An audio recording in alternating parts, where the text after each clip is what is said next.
E nesse vídeo o fundo da vez é o VILG11, um fundo de galpões logísticos, e nós iremos ver sobre a minha posição que eu aumentei, comprei mais cotas e quero mostrar para você quantas cotas a mais eu comprei e quais valores que eu consegui em cada uma delas. Quanto que eu tenho ganhado investindo nesse fundo de galpão logístico, qual o critério que eu utilizei para continuar comprando ele.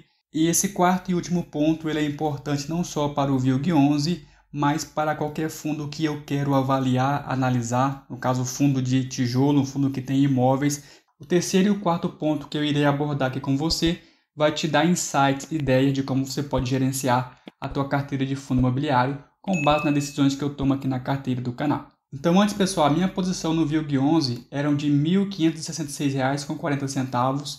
Eu tinha 16 cotas dele. Uma rentabilidade estava negativa de 6,99%, o meu preço médio estava em 105,26 e o preço que estava sendo cotado era 97,90, então caiu bastante o preço do VILG11, que eu vou te explicar o porquê dessa queda brusca que ele teve recentemente. Eu decidi comprar mais 5 cotas do fundo a um valor unitário de R$ 97,84. Essas 5 cotas, pessoal, me custaram um valor de R$ 489,20. A compra foi no dia 27/11, finalzinho do mês passado. Como eu tinha 16 e comprei mais 5, eu fiquei com uma quantidade de 21 cotas. A minha posição foi para R$ 2.023. A rentabilidade também continua negativa de menos 6%. O meu preço médio diminuiu para R$ 103,50. Aqui no dia 1º/12, no início de dezembro, eu comprei mais 3 cotas do VILG11 a um valor unitário de R$ 96,38,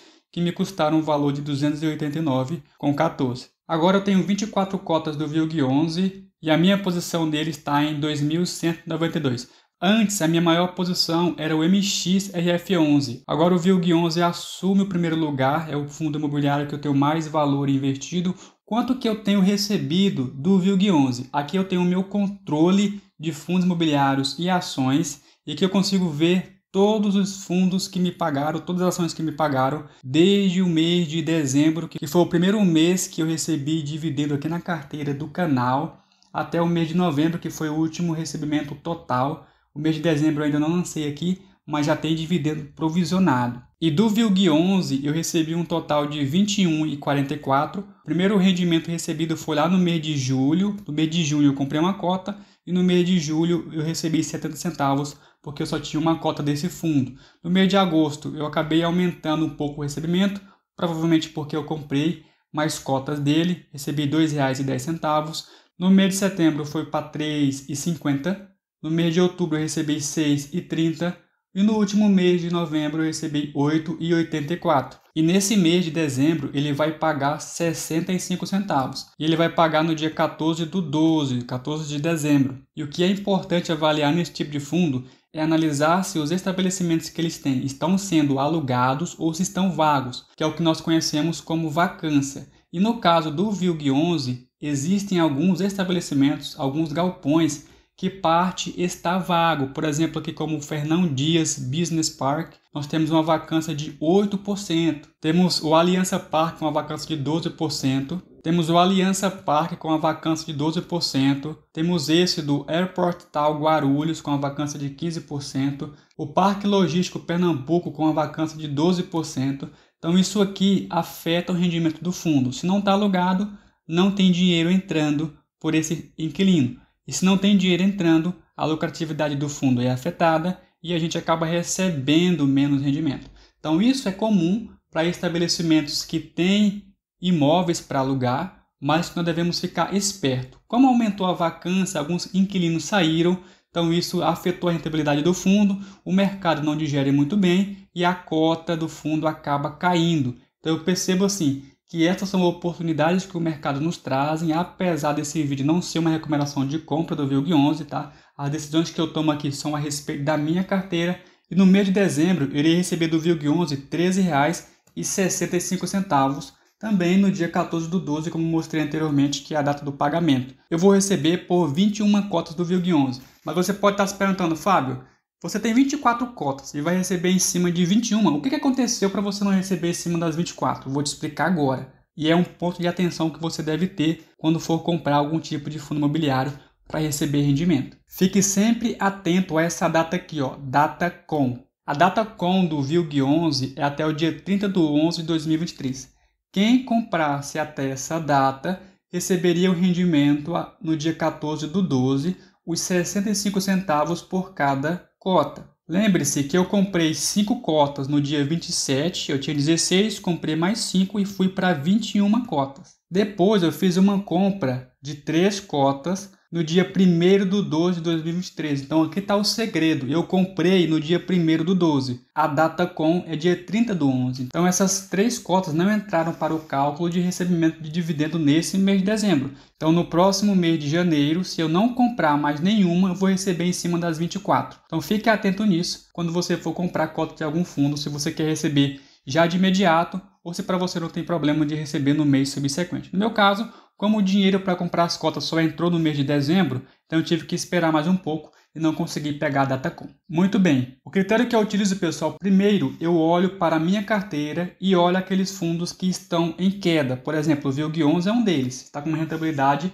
de 6% negativo. Então, se o meu propósito é acumular cotas, faz mais sentido eu comprar aqueles fundos da minha carteira que estão caindo do que eu comprar fundos que estão muito valorizados. Então, é melhor comprar barato do que comprar caro. É uma regra básica aqui no mercado. Então, do VILG11, eu estou com rentabilidade negativa. Primeiro ponto. E isso já me traz uma pergunta. O VILG11 está caindo por quê? Eu já mostrei para você que está caindo por conta de uma vacância que tem crescido na carteira e o fundo está buscando alugar esses novos imóveis para continuar recebendo aluguel desses novos inquilinos. Ok, esse motivo, ele é suficiente para mim continuar comprando ou não vale a pena comprar? Para mim, isso é comum em um fundo de tijolo, eu devo ficar sempre esperto para essa vacância não subir muito, mas nesse momento eu acredito ser uma oportunidade do VILG11, por isso que eu estou comprando. Então eu consigo ir para uma outra análise. A outra análise eu olho aqui no site do Status Invest, mas você pode olhar no Investidor 10, no Funds Explorer, qualquer site que você gosta de trabalhar e de olhar os seus fundos imobiliários também. Então eu olho se esse fundo está sendo negociado caro ou barato. Então o principal indicador que me diz isso é o P sobre VP, e no caso do VILG11 está em 0,82. Então o valor de patrimônio do fundo é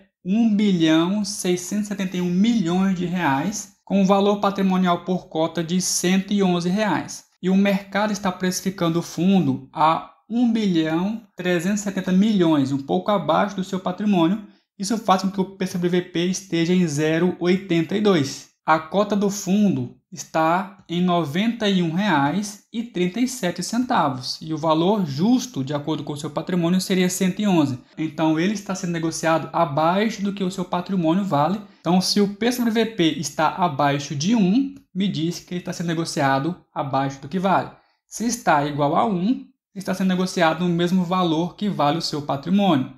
Se estiver acima de 1, está sendo negociado superior ao que vale o seu patrimônio. E é com base nessas decisões que eu continuo aportando, aumentando o meu patrimônio aqui na carteira do canal. E por último, quais critérios eu olharia se fosse comprar o VILG11 pela primeira vez? Não só o VILG11, mas qualquer fundo de tijolo que tem galpões, imóveis para alugar. Quais os critérios que eu gosto de utilizar, supondo que eu tenha que comprar um fundo imobiliário de tijolo pela primeira vez? Primeiro, pessoal, eu preciso conhecer o fundo que eu quero investir. Não dá para colocar o dinheiro em um fundo que eu não conheça com o que ele trabalha. Para isso, eu utilizo aqui o site do Investidor 10 e eu vou aqui em Empresa. E aqui me diz um pouco sobre o VILG11. Me diz que é um fundo de logística. Ele possui atualmente um total de 14 milhões de cotas, mais de 163 mil cotistas. Então, isso aqui é importante que eu analiso. Se um fundo tem muito cotista, então é um fundo líquido. Tem várias pessoas negociando. Então eu não vou ter problema em comprar e vender as minhas cotas, porque tem muita gente fazendo isso. Então me traz liquidez. Eu não quero também colocar meu dinheiro em um fundo que ninguém esteja comprando ou um fundo que tem poucas pessoas. Então isso eu considero. Outra coisa importante de um fundo que tem estabelecimentos é olhar que ele não tem imóveis em um único estado. Por exemplo, o VILG11 tem imóvel aqui no Acre, no Espírito Santo, em Minas Gerais, no Pará, no Pernambuco, no Rio de Janeiro, no Rio Grande do Sul e São Paulo. Então ele não é um fundo que tem poucos imóveis, ele tem vários imóveis. Isso traz segurança para o investidor, porque imagina só que o VILG11 tivesse somente 2 imóveis. Se sai um inquilino, 50% do patrimônio do fundo, 50% do lucro do fundo está sendo comprometido. Então não faz sentido. Então o fundo ele precisa ter vários imóveis para trazer segurança para o investidor. E o terceiro passo é analisar o relatório gerencial do fundo. Então, todos os meses eu olho relatório por relatório dos meus fundos imobiliários. Então, se eu quero começar a investir em um fundo, eu venho aqui no Status Invest, procuro pelo fundo, no caso o VILG11 já está aqui selecionado, vou aqui em Comunicado, eu olho sempre o mais atual. Eu tenho um mais antigo e tenho um mais atual. Então, nesse relatório mais atual, eu abro ele e consigo fazer uma leitura do que o fundo trabalha, qual que é o administrador do fundo, quem que é o gestor do fundo. Então, é através desse relatório gerencial que eu tenho todas as informações e essas informações me ajudam a tomar a decisão se vale a pena investir nesse fundo pela primeira vez ou se comprar ele novamente. E aqui eu consigo ter uma visão mais ampla de quais ativos estão na carteira do fundo e quem que são os inquilinos. Mais uma vez eu consigo ver a distribuição dos imóveis em cada estado. A maior quantidade de imóveis está em Minas Gerais. 38% dos ativos do fundo está em Minas Gerais. 21% está no estado de São Paulo e assim por diante. E aqui eu consigo ter uma visão de cada ativo, onde cada um se localiza, qual que é o percentual de ocupação, e eu consigo dar uma analisada em cada um deles, o tamanho, quem que é um inquilino. Então tá vendo como é importante você analisar o relatório gerencial de um fundo imobiliário de tijolo? Então, pessoal, esses são os passos que eu sigo para tomar uma decisão de comprar um fundo imobiliário. Então, conheça muito bem o fundo que você quer investir. E não tem como eu conhecer sobre o fundo se eu não ler os relatórios gerenciais do fundo. Então, se você quer mais dicas como essa e não é inscrito, se inscreve no canal, ative o sininho, deixe aqui nos comentários qualquer dúvida que você tiver e te vejo no próximo vídeo.